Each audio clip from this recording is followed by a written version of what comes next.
Sermon sur le Saint-Esprit numéro 6. Alors vous recevrez le don du Saint-Esprit. Acte 2, verset 38. Pierre leur dit : Repentez-vous et que chacun de vous soit baptisé au nom de Jésus-Christ pour le pardon de vos péchés, et vous recevrez le don du Saint-Esprit. Les gens reçoivent-ils le Saint-Esprit en se repentant ? Quelle est la repentance véritablement fondée bibliquement ? C'est de recevoir la rémission des péchés en croyant la parole concernant le baptême et le sang de Jésus.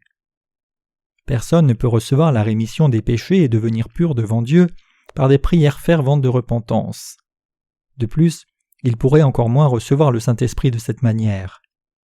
La réception du Saint-Esprit et la rémission du péché ne sont possibles que pour ceux qui connaissent et croient la vérité du baptême et du sang de Jésus. L'Esprit de Dieu vient comme un don accordé à ceux qui ont reçu la rémission de leurs péchés. La venue du Saint-Esprit sur ceux qui croient en Jésus est directement reliée à la rémission du péché donnée par Jésus. Acte 2, 38 déclare : Repentez-vous et que chacun de vous soit baptisé au nom de Jésus-Christ pour le pardon de vos péchés, et vous recevrez le don du Saint-Esprit.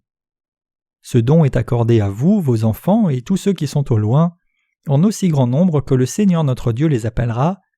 Acte 2, verset 39. Ce qui a une importance critique dans ces passages, c'est la relation entre le nettoyage spirituel du péché et la bénédiction de la réception du Saint-Esprit. Dieu le Père fit en sorte que son Fils accepte que les péchés du monde soient transférés sur lui, et c'est en croyant cela que nous recevons la rémission du péché, et le résultat béni à cela, c'est que nous recevons l'Esprit de Dieu en don. Avez-vous reçu le Saint-Esprit avec une telle foi ?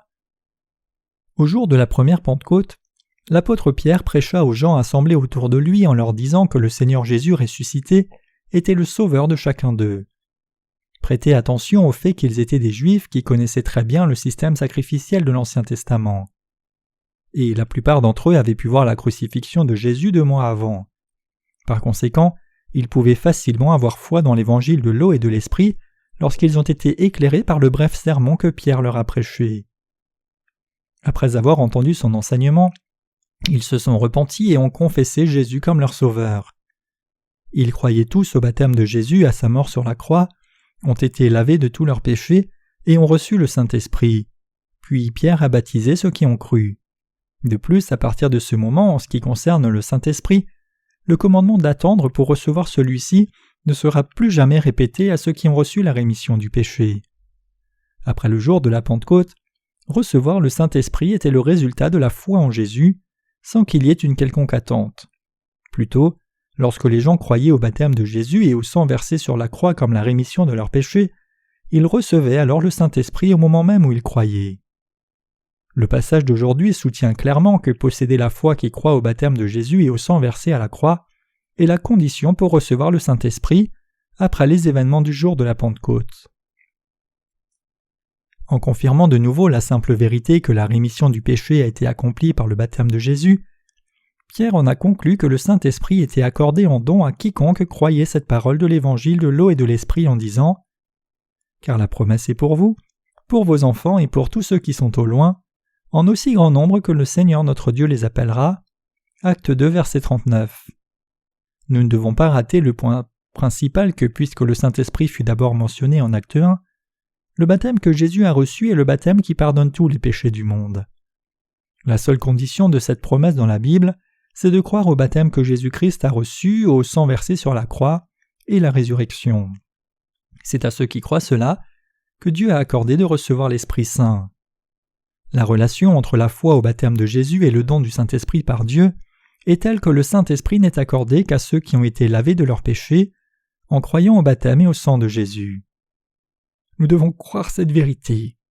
La vérité réelle que le Saint-Esprit pouvait venir dans ce monde se trouve dans le fait que le baptême de Jésus ait lavé les péchés de l'humanité et que sa crucifixion ait porté la condamnation de ses péchés. Nous devons connaître et croire la vérité cachée de la rémission du péché qui nous permet de recevoir l'Esprit de Dieu comme cadeau de notre salut. Acte 2, versets 38 à 41. Il y a beaucoup de débats parmi les pasteurs et les théologiens au sujet de la demeure du Saint-Esprit.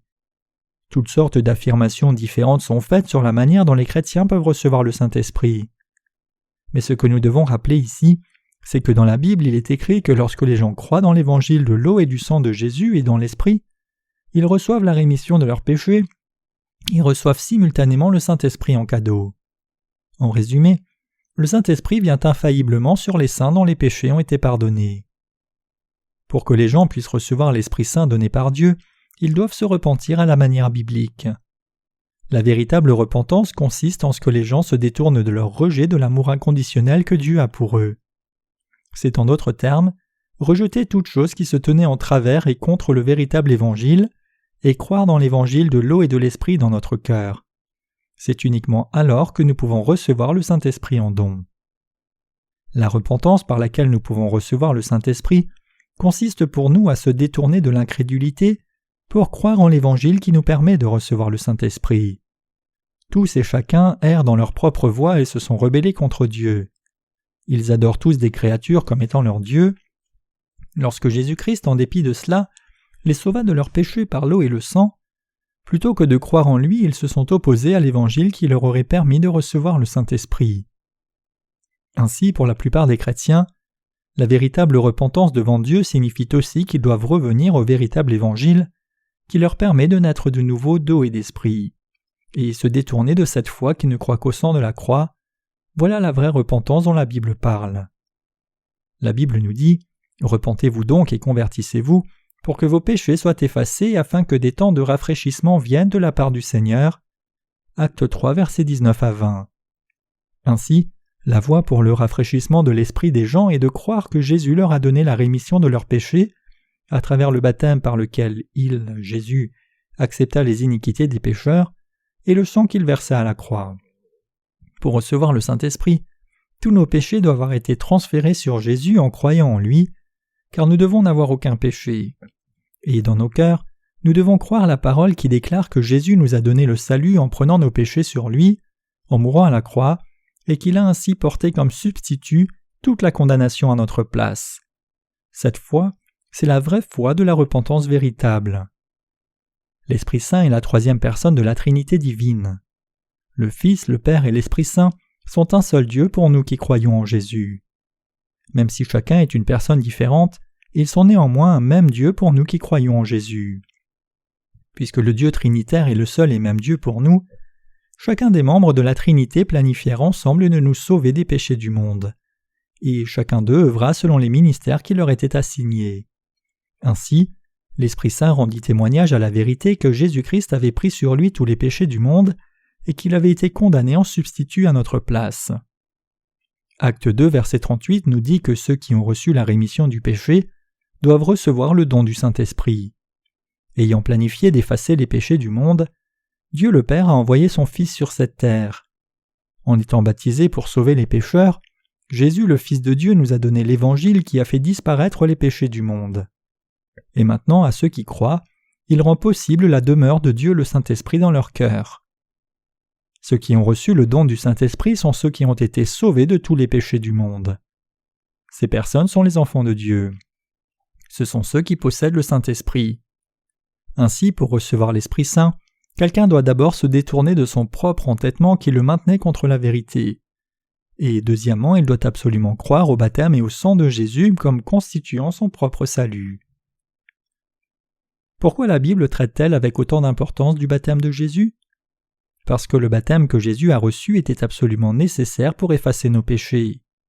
C'est parce que Jésus a accepté que tous nos péchés soient transférés sur lui à travers son baptême avant d'être sujet à la condamnation de la crucifixion qu'il pouvait mourir à notre place. En résumé, le baptême que Jésus a reçu est important parce que c'est à travers celui-ci qu'il a pris sur lui les péchés du monde. Puisque le baptême de Jésus est ce qui a effacé le péché, croire est nécessaire pour recevoir le Saint-Esprit et il fait partie de l'Évangile qui nous permet de le recevoir. C'est pourquoi le baptême de Jésus est si important. Le Saint-Esprit vient sur nous parce que nous comprenons la raison pour laquelle Jésus fut baptisé et que nous y croyons. Pour purifier nos cœurs, nous devons écouter la parole au sujet du baptême que Jésus a reçu ainsi que du sang qu'il a versé à la croix. C'est alors seulement que nous pouvons recevoir le Saint-Esprit donné par le Seigneur. Nous devons réaliser pourquoi Jésus, en venant sur la terre, devait être baptisé. C'est alors seulement lorsque nous connaissons cela et que nous croyons au sang de la croix que nous pouvons avoir un cœur pur. Lorsque Jésus est venu sur cette terre et a effacé les péchés du monde en étant baptisé, il devait par conséquent payer le salaire de nos péchés par son sang à la croix. C'est pourquoi nous devons croire dans nos cœurs au baptême de Jésus et au sang de la croix. C'est alors uniquement que nous pouvons recevoir le don du Saint-Esprit par notre foi qui croit dans l'évangile de l'eau et de l'Esprit. Les cœurs de ceux qui ont reçu le Saint-Esprit peuvent ne pas être surexcités, mais parce qu'ils ont le Saint-Esprit dans leur cœur, ils sont rafraîchis automatiquement. Ainsi, les cœurs de ceux qui ont reçu la rémission du péché sont toujours joyeux. Les cœurs de ceux qui se repentent correctement sont rafraîchis, car ils reçoivent infailliblement le don du Saint-Esprit au même moment qu'ils reçoivent la rémission de leurs péchés.